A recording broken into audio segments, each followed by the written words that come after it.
Hello friends, एक बार पुनः आप सभी का हमारे online platform study with GK YouTube channel पर हार्दिक स्वागत है। तो आज की हमारी चर्चा का विषय रहेगा राजनीति विज्ञान और नागरिक शास्त्र, जिसके अंतर्गत हम आगामी प्रतियोगी परीक्षाओं की दृष्टि से पाश्चात्य राजनीतिक विचारकों के अंतर्गत जेरेमी बेंथम के बारे में विचार करेंगे।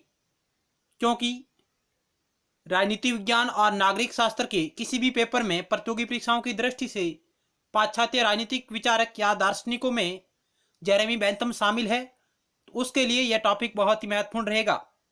क्योंकि इस टॉपिक के बारे में हम पहले भी चर्चा कर चुके हैं पार्ट 1 में, जिसमें हमने जेरेमी बेंथम के उपयुक्ततावादी विचारों को समझने की कोशिश की और अन्य महत्वपूर्ण फैक्टरों को जानने की कोशिश की।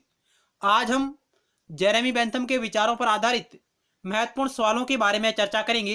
संभावित सवालों के बारे में, किस प्रकार के सवाल आगामी प्रतियोगी परीक्षाओं में पूछे जा सकते हैं, और अन्य महत्वपूर्ण बिंदुओं के बारे में भी हमारी चर्चा रहेगी। तो आइए शुरुआत करते हैं।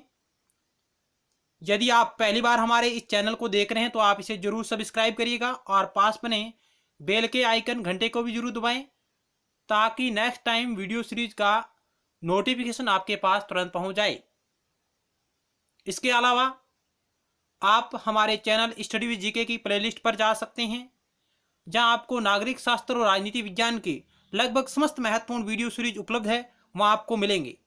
हमारा ये प्रयास रहता है कि ऐसे लोग जो ऑनलाइन प्लेटफॉर्म के माध्यम से घर बैठे शिक्षा प्राप्त कर सके गुणवत्तापूर्ण, जो बड़ी बड़ी कोचिंगों में अधिक फीस दे नहीं पाते हैं, उनके लिए हमारे ये विचार सफल हो, ताकि उन्हें निःशुल्क अच्छी क्वालिटी के साथ विषय वस्तु सामग्री प्राप्त हो। उसी की दृष्टि में हमारा प्रयास है। आप इस चैनल को ज्यादा से ज्यादा अपने मित्रों के साथ शेयर जरूर करिएगा। यदि आपको हमारे द्वारा किया जा रहा प्रयास अच्छा लगे तो आप इसे लाइक करें और अपने दोस्तों के साथ भी शेयर करें, जो भी आपके पास फेसबुक, व्हाट्सएप, टेलीग्राम इत्यादि पर। जेरेमी बेंथम, पहला सवाल आपकी स्क्रीन पर रहा। ये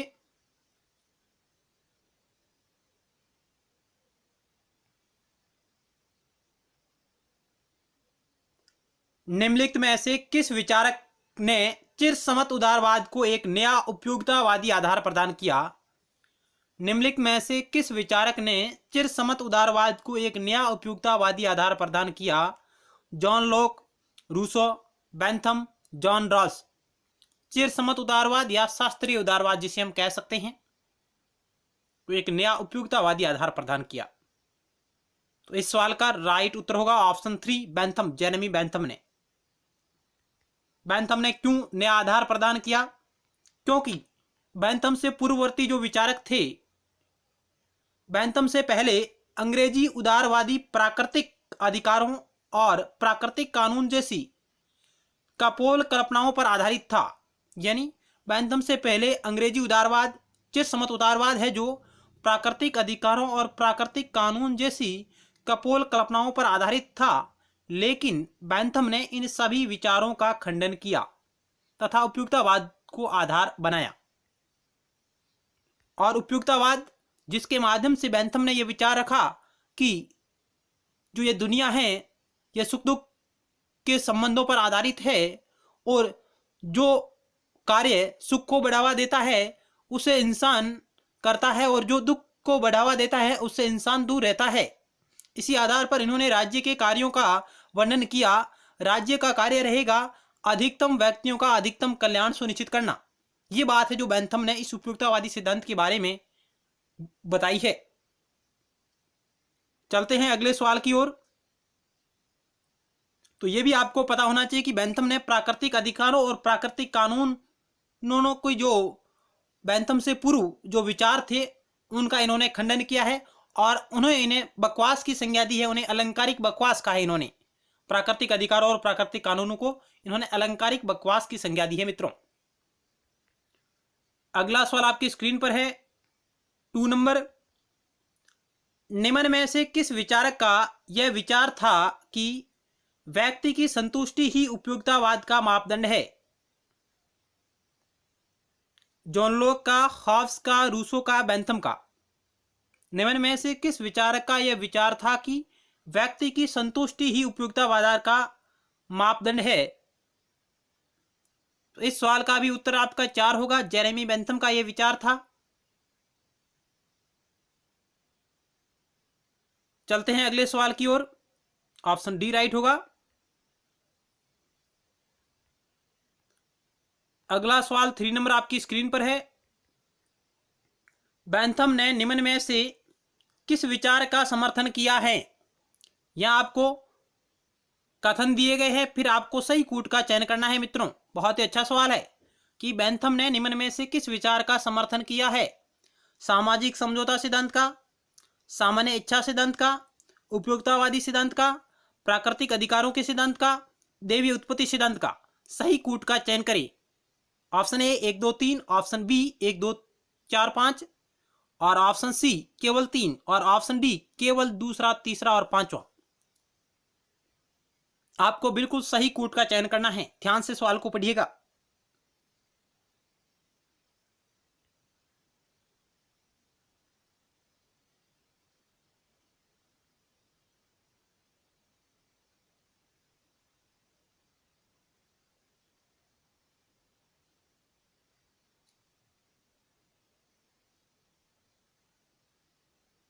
तो आइए चेक करते हैं इस 3 नंबर सवाल का क्या होगा राइट आंसर।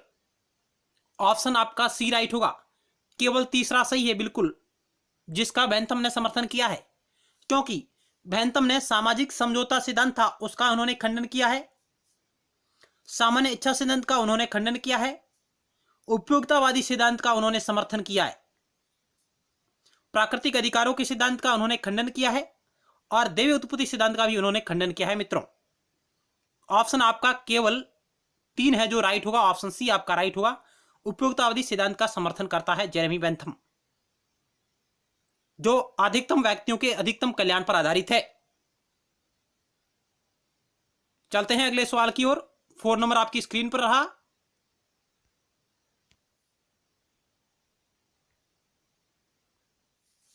निम्नलिखित में से बेंथम का विचार है।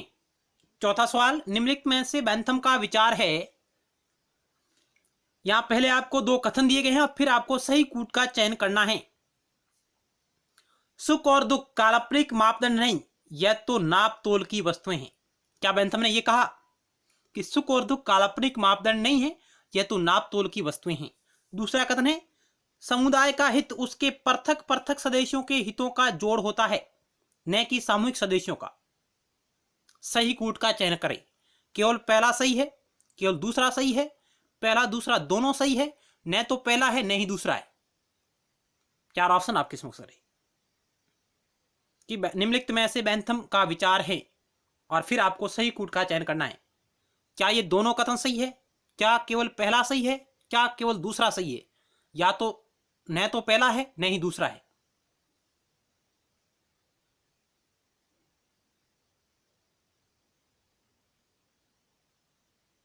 तो आइए राइट आंसर को चेक करते हैं। ऑप्शन आपका सी राइट होगा। पहला व दूसरा दोनों सही है बिल्कुल, कि सुख और दुख काल्पनिक मापदंड नहीं है। बेंथम ने कहा कि सुख और दुख काल्पनिक मापदंड नहीं है, यह तो क्या है, नाप तोल की वस्तु है। आप सुख और दुख को क्या है, इसका आप मापन कर सकते हैं। और दूसरा भी सही है कि समुदाय का हित उसके पृथक पृथक सदस्यों के हितों का जोड़ होता है, न कि सामूहिक सदस्यों का। यह बात भी बेंथम करता है अपने विचारों में। कहता है कि समुदाय का हित उसके पृथक पृथक सदस्यों के हितों का जोड़ होता है, न कि सामूहिक सदस्यों का। तो आपका ऑप्शन सी राइट होगा। पहला और दूसरा दोनों सही है। चलते हैं अगले सवाल की ओर। 5 नंबर आपकी स्क्रीन पर है। बहुत अच्छा सवाल है।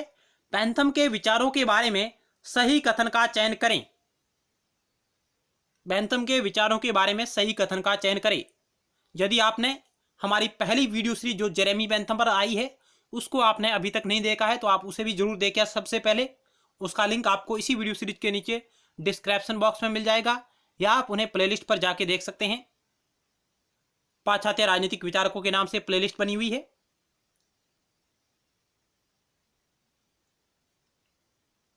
तो आइए एक एक करके ऑप्शन को चेक करते हैं। बेंथम के विचारों के बारे में सही कथन का चयन करें। भिन्न भिन्न प्रकार के सुखों में केवल गुणात्मक अंतर होता है। क्या बेंथम ने यह कहा?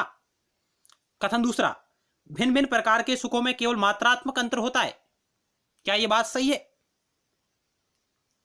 कथन तीसरा, भिन्न भिन्न प्रकार के सुखों में गुणात्मक और मात्रात्मक दोनों प्रकार का अंतर होता है। क्या यह बात सही है बेंथम के संदर्भ में? और कथन चौथा है कि भिन्न भिन्न प्रकार के सुखों में किसी भी प्रकार का अंतर नहीं होता। बेंथम ने सुख और दुख के बारे में अपने विचार दिए थे और उनके बारे में आपको सही कथन का चयन करना है, बिल्कुल एक्यूरेट। 4 ऑप्शन आपके समक्ष रहे।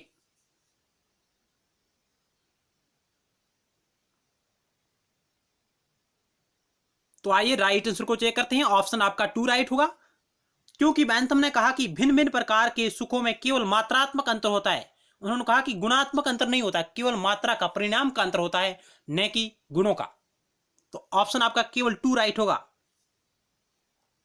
यह बात तो बिल्कुल गलत है, क्योंकि बेंथम गुणात्मक अंतर की बात ही नहीं करता है, वो कहता है केवल मात्रात्मक अंतर होता है।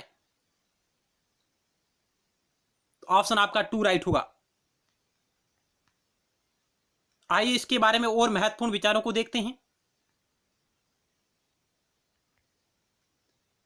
बेंथम का विचार था कि भिन्न भिन्न प्रकार के सुखों में केवल मात्रात्मक और परिणात्मक अंतर होता है, यानी मात्रा का या परिणाम का अंतर होता है, ना कि गुणात्मक अंतर।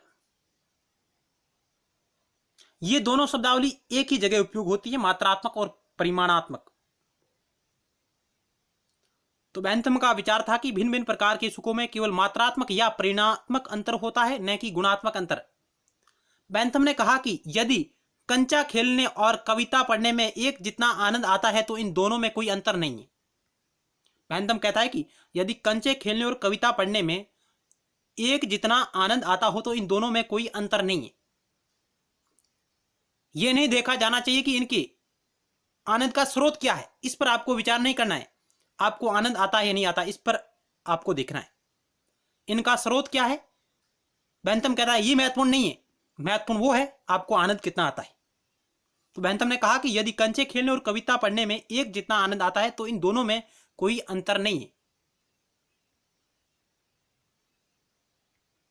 आगे चलते हैं।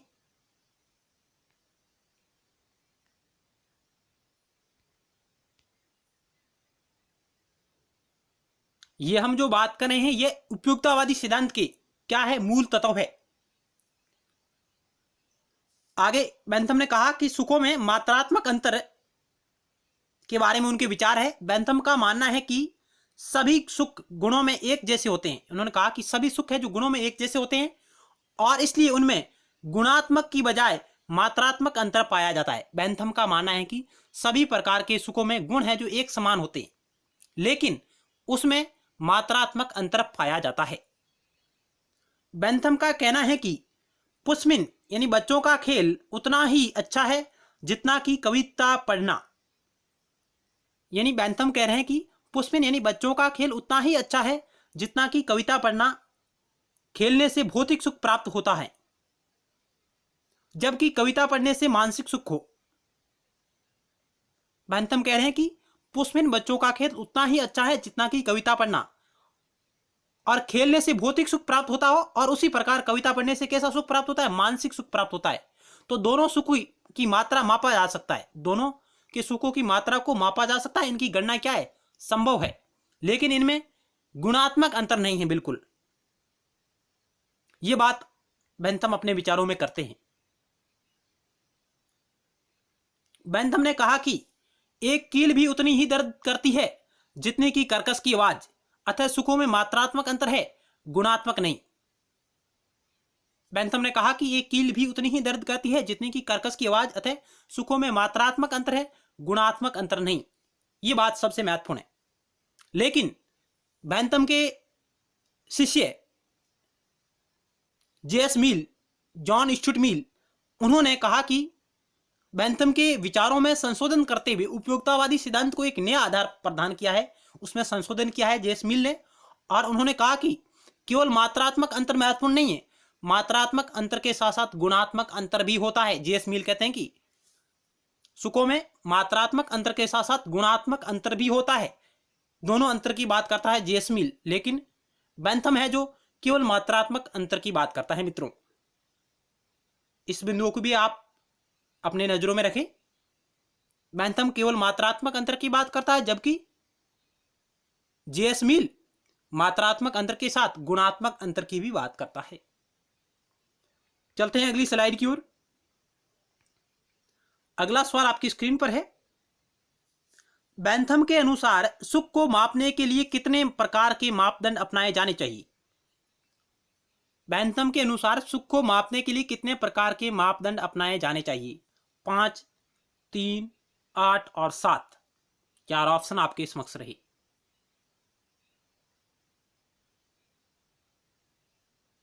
तो आइए राइट आंसर को चेक करते हैं। ऑप्शन आपका 4 राइट होगा।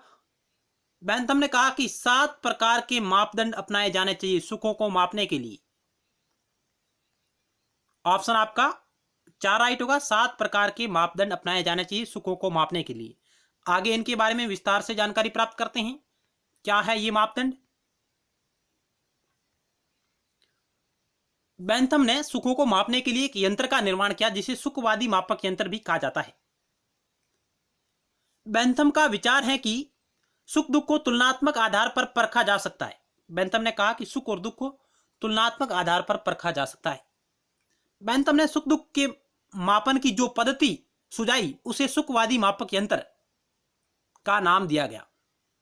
यानी बेंथम ने सुख दुख के मापन की जो पद्धति सुझाई उसको सुखवादी मापक यंत्र का नाम दिया गया।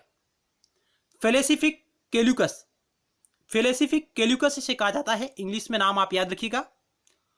और बेंथम का मानना है कि सुख दुख का गणित के सहारे प्रमाणिक नापतोल है जो संभव है।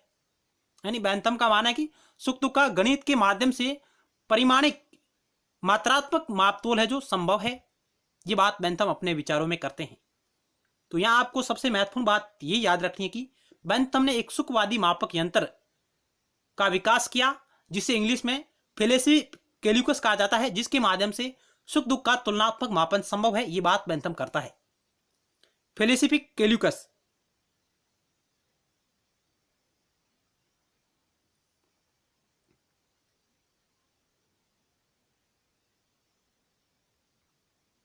आगे चलते हैं अगली स्लाइड की ओर। जेरेमी बेंथम ने सुखों को मापने के लिए एक सुखवादी गणना यंत्र फेलेसिफिक या हिंडोनिस्टिक कैल्कुलस का निर्माण किया। ये दोनों नाम आप याद रखिएगा क्योंकि यह से भी कई बार प्रतियोगी परीक्षा में सवाल आए हैं कि बेंथम ने सुख दुखों को मापने के लिए जिस यंत्र का निर्माण किया उसका नाम क्या है। तो उसका हिंदी में नाम है सुखवादी गणना यंत्र, लेकिन इंग्लिश में यदि आए तो फेलेसिफिक कैल्कुलस या हिंडोनिस्टिक कैल्कुलस भी इसे कहा जाता है। हिंडोनिस्टिक कैल्कुलस, फेलेसिफिक कैल्कुलस, जिसमें सुख को मापने के 7 मापदंड निर्धारित किए गए। जिसमें सुख और दुखों को मापने के 7 मापदंड निर्धारित किए गए। बेंथम कहता है कि व्यक्ति उसी कार्य को करता है जो सुखों को बढ़ावा दे, जो दुखों को बढ़ावा देता है उससे इंसान है जो दूर भागता है। और ये 7 मापदंड कौन कौन से उनके बारे में अभी हम बात करते हैं।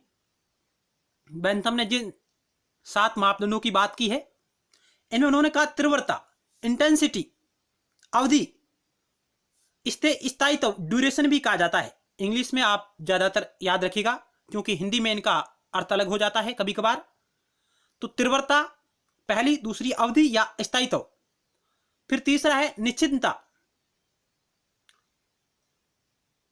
चौथा है सामीप्य या निकटता, और पांचवा है अन्य सुख उत्पन्न करने की क्षमता या आप उर्वरता भी कह सकते हैं, और विशुद्धता और विस्तार। बेंथम ने सुख दुख को मापने के जो 7 मापदंड अपनाए जिनमें ये 7 मापदंड थे, इनके आधार पर उन्होंने सुख दुखों का मापन किया है। तीव्रता, अवधि, स्थायित्व, सुख कितना तीव्र है और कितना अतीव्र है, इसके आधार पर उन्होंने कहा कि जो तीव्र सुख रहता है वह अधिक समय तक टिका रहता है और जो कम तीव्र होता है वह कम समय तक टिका रहता है। इसके अलावा उन्होंने कहा कि अवधि या स्थायित्व, वह सुख जो प्राप्त हो रहा है वह कितनी अवधि तक ठहरता है। कितना वह स्थायी रखता है, और निश्चितता और अनिश्चितता कि उस अवधि के दौरान वह सुख निश्चित है या अनिश्चित है, इसके आधार पर ही उन्होंने मापन किया है। और सामीप्य या निकटता, वह सुख कितनी जल्दी से प्राप्त होता है। और पांचवा, अन्य सुख उत्पन्न करने की क्षमता, जो आपको सुख प्राप्त हुआ है क्या वह सुख अन्य सुखों को बढ़ावा दे सकता है। एक सुख प्राप्त होने से आपको कितने सुख और बढ़ सकते हैं।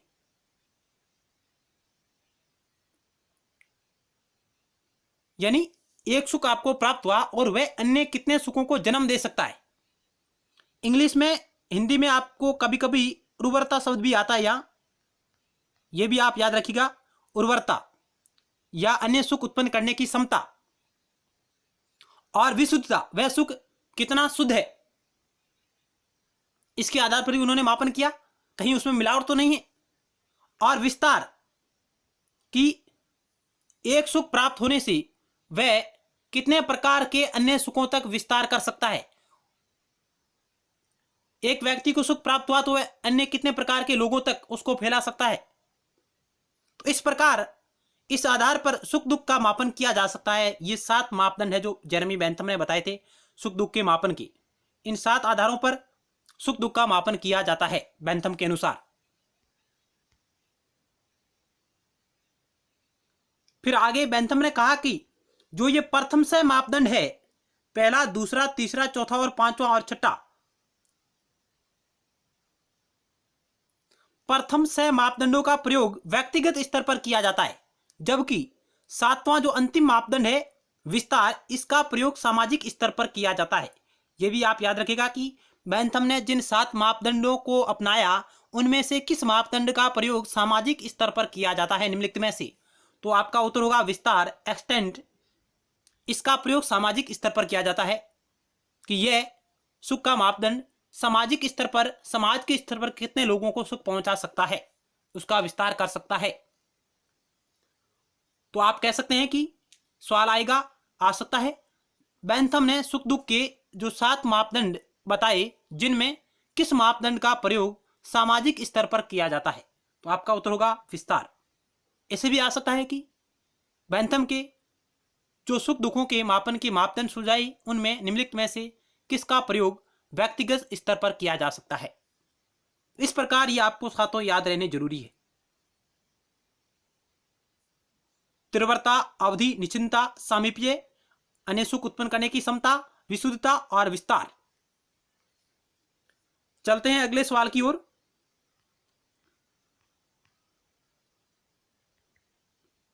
अगला सवाल आपकी स्क्रीन पर है, 7 नंबर। निम्नलिखित में से किस पुस्तक का संबंध जेरेमी बेंथम से नहीं है। किस पुस्तक का संबंध जेरेमी बेंथम से नहीं है। Fragment on government, in introduction to the principle of morals and legislation. तीसरा ऑप्शन है a treatise on judicial evidence, the science of logic.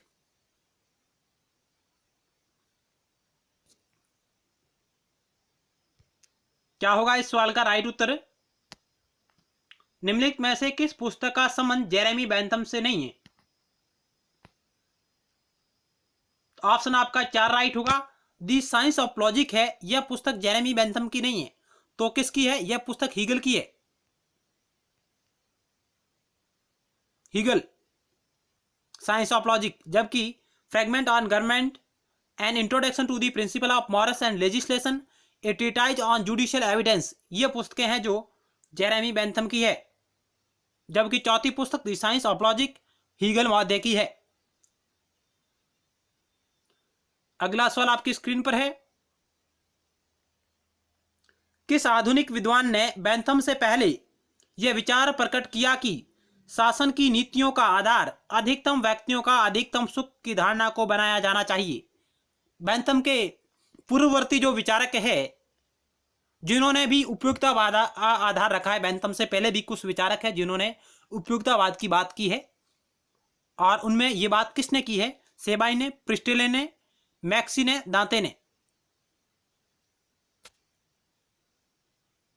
तो ऑप्शन आपका बी राइट हुआ, प्रिस्टेले ने। बैंथम से पूर्ववर्ती जो विचारक है उनमें प्रिस्टले है, डेविड ह्यूम है, एस सेन है इत्यादि प्रमुख रहे हैं। ऑप्शन आपका बी राइट होगा, प्रिस्टले। अगला सवाल, अगला 9 नंबर सवाल आपकी स्क्रीन पर है। कौन सा सुख अधिक समय तक बना रहता है तथा अधिक वांछनीय है? मानसिक सुख, शारीरिक सुख, प्राकृतिक सुख, काल्पनिक सुख। बैंथम के अनुसार निम्नलिखित में से कौन सा सुख अधिक समय तक बना रहता है तथा अधिक वांछनीय है? 4 ऑप्शन आपके समक्ष रहे। तो राइट उत्तर होगा ऑप्शन ए, मानसिक सुख है जो अधिक समय तक टिका रहता है और अधिक वांछनीय है। ऑप्शन ए राइट होगा। अगला सवाल 10 नंबर आपकी स्क्रीन पर है। बैंथम ने अपनी किस पुस्तक में बैंथम ने यह सिद्धांत दिया कि मानव जीवन के दो स्वामी होते हैं, सुख और दुख? Fragment on government and introduction to the principle of morals and legislation, principle of international law, a theory of punishment and rewards. Jeremy Bentham ने अपनी किस पुस्तक में यह सिद्धांत प्रतिपादित किया कि मानव जीवन के दो स्वामी होते हैं, सुख तथा दुख? 4 ऑप्शन आपके समक्ष रहे, ए, बी, सी और डी।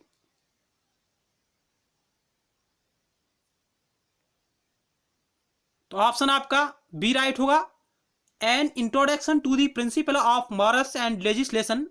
यह पुस्तक 1789 में प्रकाशित हुई पहली बार ओरिजिनल रूप से, और इस पुस्तक में उन्होंने कहा कि मानव जीवन के दो स्वामी होते हैं, सुख और दुख। हालांकि ये चारों पुस्तकें जेरेमी बैंथम की है। ए theory of punishment and rewards, principal of international law, fragment on government, ये चारों पुस्तकें जेरेमी बैंथम की ही है।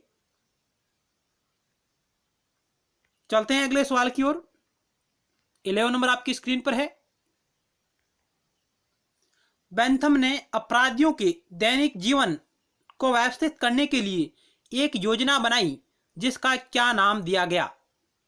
बैंथम ने अपराधियों के दैनिक जीवन को व्यवस्थित करने के लिए एक योजना बनाई जिसको क्या नाम दिया गया? मेडोमोनिया, पेनॉप्टिकन, एमनिस्टिक, पनिशमेंट एंड रिवार्ड्स।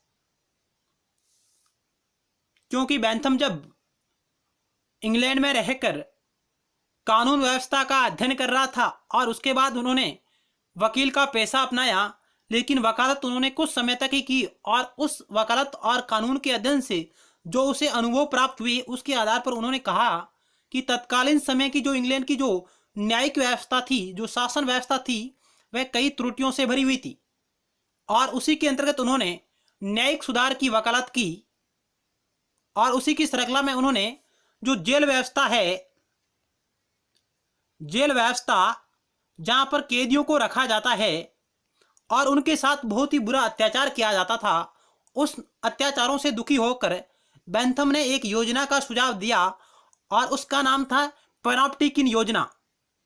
पेनॉप्टिकन योजना ये एक ऐसा भवन निर्माण है जो बैंथम के विचारों पर आधारित था, जिसके तहत इस प्रकार के भवन निर्मित किए गए जिस पर अधिकारियों का प्रत्यक्ष नियंत्रण रहे, उनकी नजरों में कैदी रहे। तो ऑप्शन आपका बी राइट होगा, पेनॉप्टिकन योजना। क्योंकि बैंथम ने इंग्लैंड की शासन व्यवस्था और न्यायिक सुधारों पर अपने बहुत सारे विचार दिए हैं और उनके विचारों को भी इंग्लैंड में अमल में लाया गया। चलते हैं अगले सवाल की ओर। अगला सवाल 12 नंबर आपकी स्क्रीन पर है। प्राकृतिक अधिकार बकवास मात्र है, यह कथन है किसका? प्रिस्टले का, बैंथम का, चिजीविक का, कैटलिन का?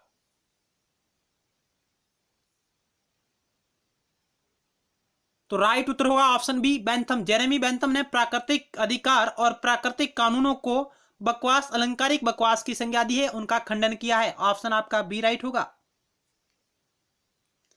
अगला सवाल आपकी स्क्रीन पर है 13 नंबर। बैंथम के अनुसार राज्य की प्रकृति है सामाजिक, सावयवी, प्राकृतिक, यांत्रिक।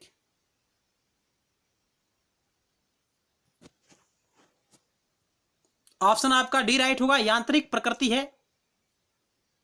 राज्य की। बेंथम के अनुसार राज्य एक कृत्रिम संस्था है और हॉब्स, लॉक और रूसो भी राज्य को एक यांत्रिक संस्था मानते हैं। उसी की भांति बेंथम ने भी राज्य को यांत्रिक संस्था माना है। जबकि सावी और प्राकृतिक संस्था कौन मानते हैं? ये यूनानी विचारक प्लेटो और अरस्तु।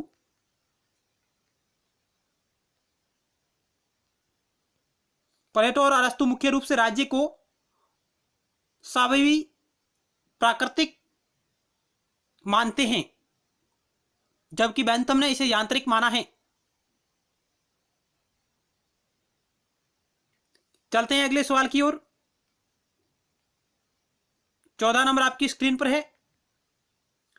निम्न में से किसने बेंथम के दर्शन की आलोचना पिग फिलोसॉफी कहकर की है? पिग फिलोसॉफी कहकर की है। सुअर दर्शन, स्टीफन, कार्ल मार्क्स, कार्लाइल और मिल। बेंथम के दर्शन को सुअर का दर्शन कहकर उसकी आलोचना की किसने? स्टीफन ने, कार्ल मार्क्स ने, कार्लाइल ने और मिल ने। तो ऑप्शन आपका सी राइट होगा, कार्लाइल ने। अगला सवाल 14 नंबर आपकी स्क्रीन पर है। 15 number,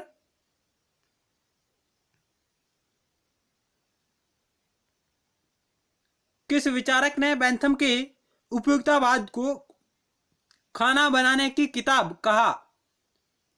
A philosophy of social cook book recipes कहा है? किसने?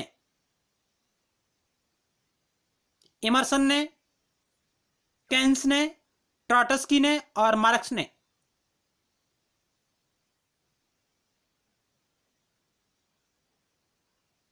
तो ऑप्शन आपका सी राइट होगा, ट्रॉटस्की ने बेंथम के उपयुक्तवाद को खाना बनाने की किताब कहा है।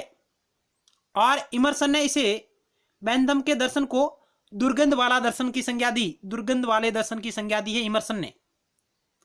ये है जो विचारक बेंथम के उपयुक्तवादी सिद्धांत की आलोचना करते हैं। तो 15 नंबर सवाल का ऑप्शन आपका सी राइट होगा, ट्रॉटस्की।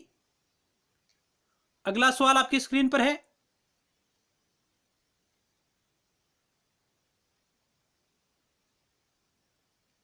सोलह नंबर,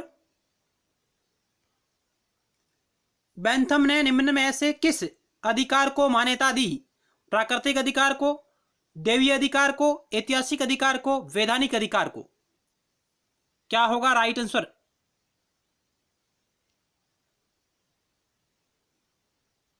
तो आइए राइट उत्तर को चेक करते हैं। ऑप्शन डी राइट होगा, वैधानिक अधिकार को। बेंथम ने कानूनी अधिकार को मान्यता दी है और बेंथम है जो कानूनी संप्रभुता का समर्थन करता है, कानूनी संप्रभुता का। ऑप्शन आपका डी राइट होगा।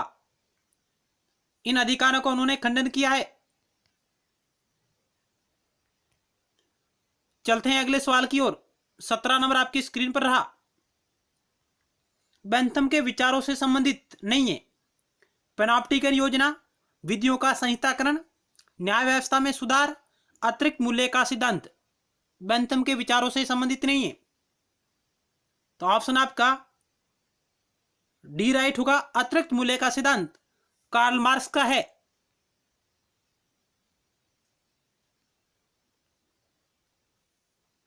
ऑप्शन डी राइट होगा। जबकि पैनॉप्टिकन योजना, विधियों का संहिताकरण और न्याय व्यवस्था में सुधार, इन विचारों का संबंध बेंथम से है। अगला सवाल 18 नंबर, बेंथम का उपयोगितावाद भेड़िया समाज में भेड़ियापन तथा साधु समाज में साधु को महत्व देता है, जबकि जेएस मिल प्रत्येक अवस्था में साधुपन को महत्व देता है। यह कथन किसका है कि बेंथम का उपयुक्तवाद भेड़िया समाज में भेड़ियापन तथा साधु समाज में साधुपन को महत्व देता है, जबकि जेएस मिल का उपयुक्तवाद प्रत्येक अवस्था में साधुपन को ही महत्व देता है। यह कथन किस विचारक का है? वेपर का, सेबाइन का, रूसो का, मैक्सी का। क्या होगा इस 18 नंबर सवाल का राइट उत्तर? बहुत ही अच्छा कथन है, कई बार प्रतियोगी परीक्षाओं में आया हुआ है।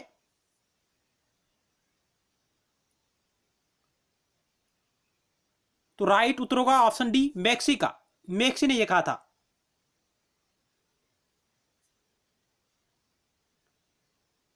अगला सवाल आपकी स्क्रीन पर है 19 नंबर।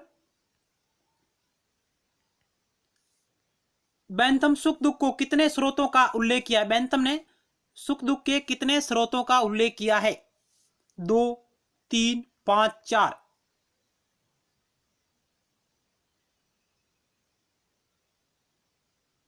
जेरेमी बेंथम ने सुख दुख के कितने स्रोतों का उल्लेख किया है? 2, 3, 5, 4। ऑप्शन आपका डी राइट होगा। 4 स्रोतों का उल्लेख करते हैं जेरेमी बेंथम सुख दुख के। आइए उनको आगे जानते हैं कौन कौन से हैं।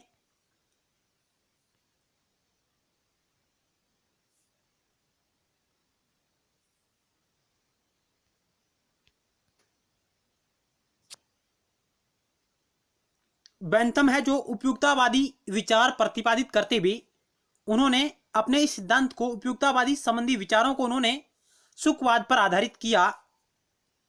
यानी बेंथम का उपयुक्तावाद सुखवाद पर आधारित है। उन्होंने अपनी पुस्तक an introduction to principle of morals and legislation में लिखा कि प्रकृति ने मनुष्य जाति को 2 सर्वोपरि स्वामियों सुख और दुख के शासन में रखा है। यह बात बेंथम अपनी पुस्तक an introduction to the principle of morals and legislation में कहता है कि प्रकृति ने मनुष्य जाति को 2 स्वामियों के अधीन रखा है, 2 सर्वोपरि स्वामियों सुख और दुख के शासन में रखा है। यह बात उन्होंने की क्योंकि बेंथम का उपयुक्तवाद सुखवाद पर ही आधारित है। सुख दुख नामक 2 शक्तियां मानव जीवन को नियंत्रित व निर्देशित करती है। अतः मानव सुख वाले कार्य करने चाहिए और दुख वाले कार्यों से बचना चाहिए। बेंथम का उपयुक्तवाद यही व्याख्याकित करता है कि मानव को सुख वाले कार्य करने चाहिए और दुख वाले कार्यों से अलग रहना चाहिए। और इसी प्रकार उन्होंने कहा कि सुख व दुख के 4 स्रोत बताए हैं उन्होंने, जिनमें भौतिक सुख है, राजनीतिक है, नैतिक है और धार्मिक है। तो ये पॉइंट सबसे महत्वपूर्ण है कि बेंथम ने सुख दुख के 4 स्रोत बताए, भौतिक, राजनीतिक, नैतिक और धार्मिक।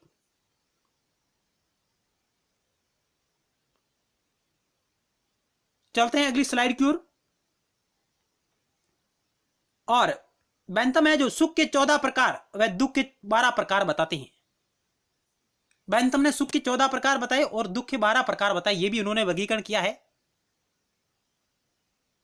जब दोनों को मापने का प्रयास करता है, यानी जब सुख और दुख दोनों को मापने का प्रयास करता है, तो उसके सामने ये कठिनाई आती है कि एक सुख के अंदर अनेक दुख हैं और फिर एक दुख के अंदर ही अनेक सुख हो सकते हैं। इस प्रकार बेंथम ने सुख दुख का वर्गीकरण किया और इन वर्गीकरणों को तुलनात्मक आधार पर मापने की कोशिश की और इन्हें मापने के लिए एक सुखवादी गणना यंत्र का निर्माण किया, जिसमें 7 मापदंड उन्होंने निर्धारित किए थे। अपनी पुस्तक principal of morals and legislation में उसने सुख दुख में साधारण भेद करने का प्रयास किया है। उन्होंने 14 प्रकार के सुख और 12 प्रकार के दुखों की बात उन्होंने की है मित्रों।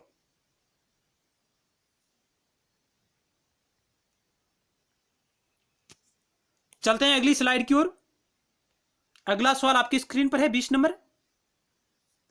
बेंथम राजनीतिक विचार के किसी स्कूल के विचार है, यानी बेंथम के राजनीतिक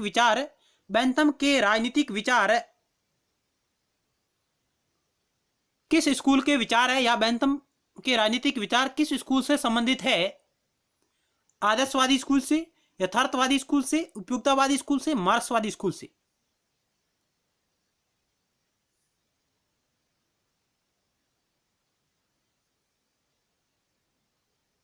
तो ऑप्शन आपका सी राइट होगा, क्योंकि बेंथम एक उपयुक्तवादी विचारक है और इनका जन्म इंग्लैंड में हुआ है।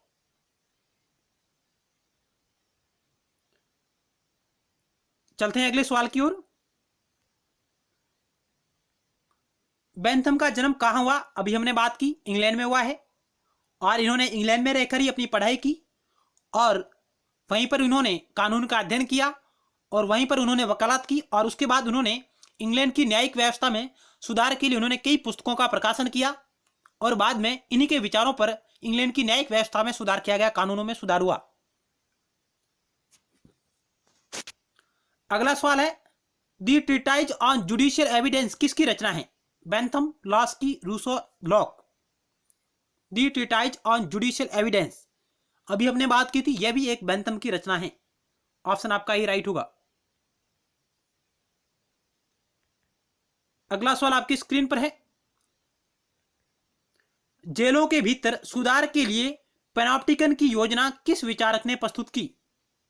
हम पहले बात कर चुके हैं कि यह योजना बेंथम के द्वारा प्रतिपादित की गई थी। ऑप्शन बी राइट होगा। जेलों के भीतर सुधार के लिए पैनॉप्टिकन योजना किस विचारक ने प्रस्तुत की? तो बेंथम ने। आइए इस पैनॉप्टिकन योजना को और विस्तार से पढ़ते हैं, क्या है ये योजना।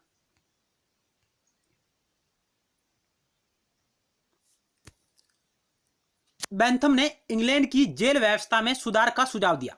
क्यों दिया? क्योंकि तत्कालीन समय में जो जेल व्यवस्था थी वहां पर कैदियों के साथ, बंदियों के साथ एक बुरा बर्ताव किया जाता था। बेंथम उन कैदियों के बुरे बर्ताव से दुखी होकर उन्होंने एक योजना पेश की और वो योजना थी पैनॉप्टिकन योजना। जेल में ही अपराधियों को औद्योगिक शिक्षा प्रदान की जानी चाहिए। उन्होंने कहा, बेंथम ने कहा कि जेल में ही अपराधियों को औद्योगिक शिक्षा प्रदान की जानी चाहिए ताकि वे बाहर आकर समाज की आम धारा से जुड़ जाए। उस योजना का एक ये महत्वपूर्ण भाग है। तो बेंथम ने जेल में सुधारों की दृष्टि से कहा कि जेल में ही अपराधियों को औद्योगिक शिक्षा प्रदान की जानी चाहिए ताकि वे बाहर आकर समाज की आम धारा से जुड़ जाएं। आगे उन्होंने कहा कि उसने गोलाकार कारावास, पैनॉप्टिकन योजना को हिंदी में कहा जाता है गोलाकार कारावास के निर्माण का सुझाव दिया। ये एक भवन है, एक प्रकार की जेल के निर्माण का उन्होंने सुझाव दिया ताकि उसमें रहकर कैदी ईमानदार और परिश्रमी बन सके। उसने इस योजना के तहत अर्धचंद्राकार इमारतें बनाने का सुझाव दिया ताकि जेल के अधिकारी अपने निवास स्थान से इन इमारतों पर नजर रखे। तो यह थी पैनॉप्टिकन योजना जेरेमी बेंथम की, जो जेल व्यवस्था के सुधारों पर आधारित है। यानी बेंथम ने इस योजना के तहत अर्धचंद्राकार इमारतें बनाने का सुझाव दिया ताकि जेल के अधिकारी अपने निवास स्थान से इन इमारतों पर नजर रख सके, डायरेक्ट जेल पर नजर रख सके। आगे चलते हैं। आगे बेंथम ने कहा कि अपराधियों के आत्मिक उत्थान हेतु नैतिक व धार्मिक शिक्षा भी देनी चाहिए। औद्योगिक शिक्षा के साथ अपराधियों को नैतिक व धार्मिक शिक्षा भी दी जानी चाहिए ताकि वे जेल से बाहर जाने पर अच्छे नागरिक साबित हो सके। तो बेंथम ने औद्योगिक, नैतिक और धार्मिक शिक्षा का भी समर्थन किया है जेल व्यवस्था के लिए। आगे उन्होंने कहा कि कारावास से मुक्त होने पर उनके लिए उस समय तक नौकरी देने की व्यवस्था की जाए जब तक कि वे समाज की अभिन्न धारा से न जुड़ जाए। जेरेमी बेंथम ने इंग्लैंड की न्यायिक व्यवस्था के अंतर्गत उन्होंने सबसे महत्वपूर्ण सुझाव थे उसके जेल व्यवस्था के सुधार। इन्होंने कहा कि कारावास से मुक्त होने पर उनके लिए उस समय तक नौकरी देने की व्यवस्था की जाए जब तक कि वे समाज की अभिन्न धारा से न जुड़ जाए, मुख्य धारा से न जुड़ जाए, तब तक सरकार उन्हें नौकरी दे। आगे चलकर जेलों में भी जो सुधार हुए उन पर बेंथम के व्यापक प्रभाव रहा और इंग्लैंड की सरकार ने बेंथम के प्रभावों को अमल में लाने की कोशिश की। चलते हैं आगे, क्या महत्वपूर्ण फैक्ट है उनकी ओर। जेरेमी बेंथम के महत्वपूर्ण विचार और क्या महत्वपूर्ण विचार है प्रतियोगी परीक्षाओं की दृष्टि से, एक नजर हमारी उन्हीं पर रहेगी। तो बेंथम ने अपने विचारों में शिक्षा के क्षेत्र में सुधार की वकालत की उन्होंने। इसके अलावा उन्होंने बंदियों और बंदी गिरोह की स्थिति में सुधार हेतु कई योजनाएं प्रस्तुत की, जिनमें पैनॉप्टिकन योजना सबसे प्रमुख है। पैनॉप्टिकन योजना जेल व्यवस्था में सुधार हेतु। और उन्होंने सार्वभौमिक पुरुष मताधिकार की व्यवस्था की। सार्वभौमिक पुरुष मताधिकार की व्यवस्था की थी किसने? बेंथम ने। और बेंथम ने कहा कि प्रत्येक व्यक्ति को एक गिना जाए, अधिक नहीं। प्रत्येक व्यक्ति को एक गिना जाए, अधिक नहीं, ये उनका मूल विचार था।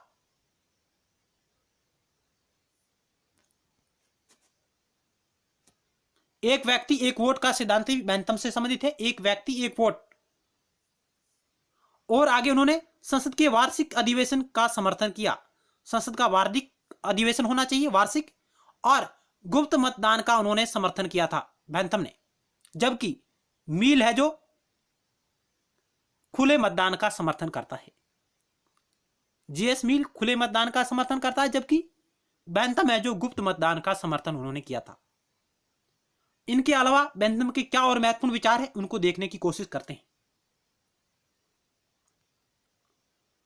आगे बैंथम ने संप्रभुता संबंधी अपने विचार दिए हैं, क्योंकि बैंथम को कानूनी संप्रभुता का समर्थक माना जाता है। बैंथम अपनी पुस्तक फ्रैगमेंट ऑन गवर्नमेंट में राज्य की संप्रभुता को सर्वोसत्ता का नाम दिया।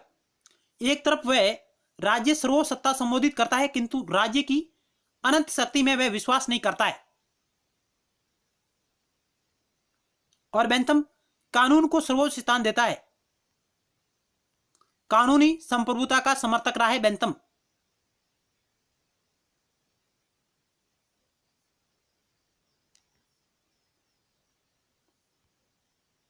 आगे हम बैंथम के राज्य के बारे में क्या महत्वपूर्ण विचार है उनको जानने की कोशिश करेंगे।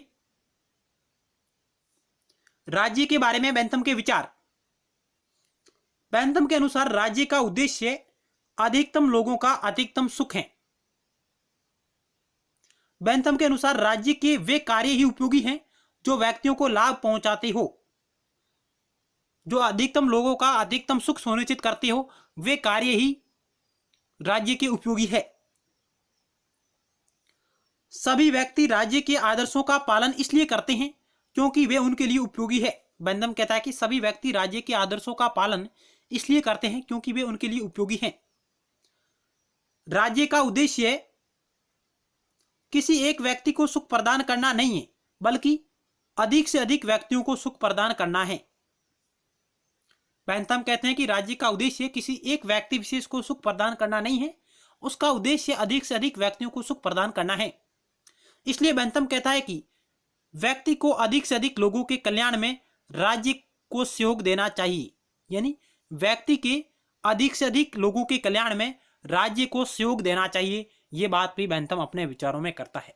तो कुल मिलाकर कहें तो बैंथम के जो राज्य संबंधी विचार है वो उपयुक्ततावादी सिद्धांत पर आधारित है, और उपयुक्ततावाद की सिद्धांत कहता है कि अधिकतम व्यक्तियों का अधिकतम सुख सुनिश्चित होना चाहिए। आगे चलते हैं अगली स्लाइड की ओर।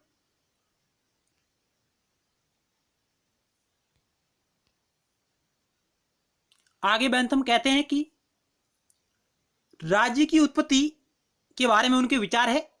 इस प्रकार बैंथम राज्य की उत्पत्ति के सामाजिक समझौते सिद्धांत, आदर्शवादी सिद्धांत, आंगिक सिद्धांत आदि का खंडन करते हुए राज्य की उत्पत्ति का आधार सामाजिक उपयोगिता को मानते हैं। यानी बैंथम ने अपने जो पूर्ववर्ती जो विचार थे, सामाजिक समझौते का विचार हो, आदर्शवादी सिद्धांत हो, आंगिक सिद्धांत हो, इन सिद्धांतों का उन्होंने खंडन किया है। और राज्य की उत्पत्ति का जो उन्होंने विचार सुझाया, उन्होंने कहा कि राज्य की उत्पत्ति है जो सामाजिक उपयोगिता के आधार पर हुई है, न कि सामाजिक समझौते के द्वारा हुई है, नहीं आदर्शवादी सिद्धांतों के माध्यम से हुई है, नहीं आंगिक सिद्धांत के रूप में हुई है। राज्य की उत्पत्ति है जो सामाजिक उपयोगिता के आधार पर हुई है, और राज्य को उन्होंने एक कृत्रिम संस्था के रूप में स्वीकार किया है बैंथम ने। बैंथम के अनुसार राज्य व्यक्तियों के हितों का योग मात्र है। वह राज्य को एक साध्य न मानकर एक साधन मात्र मानता है। बैंथम राज्य को एक साधन मात्र मानता है जिसका उद्देश्य सार्वजनिक हित में वृद्धि करने के साथ साथ अधिकतम लोगों के लिए अधिकतम सुख को खोजना है। आप इस स्लाइड को, वीडियो को रोककर आसानी से पढ़ सकते हैं। अतः राज्य की उत्पत्ति का यह सिद्धांत सीमित व संकुचित है, क्योंकि बैंथम के अनुसार राज्य व्यक्ति के सुख का साधन मात्र है, और यह एक व्यक्तिवादी धारणा को बढ़ावा देता है। यानी बैंथम के विचार व्यक्तिवादी उदारवाद पर आधारित है।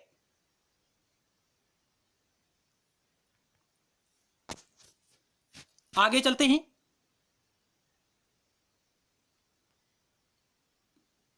सारांश में कहे तो बैंथम के राज्य की विशेषताएं क्या है?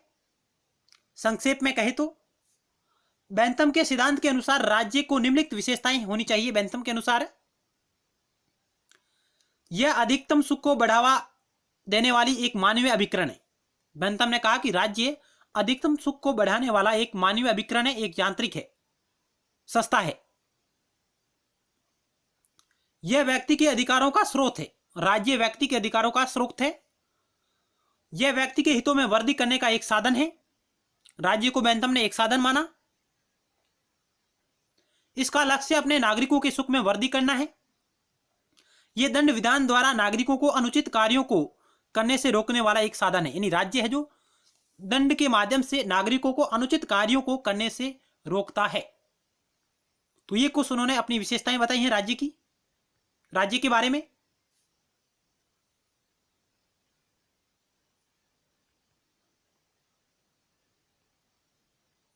तो इस प्रकार आज हमने इस वीडियो लेक्चर के माध्यम से जेरेमी बेंथम के विचारों को जानने की कोशिश की और जेरेमी बेंथम पर आधारित महत्वपूर्ण सवालों को भी हमने देखा। मिलते हैं नेक्स्ट टाइम एक नए टॉपिक के साथ और महत्वपूर्ण सवालों के साथ। तब तक के लिए धन्यवाद।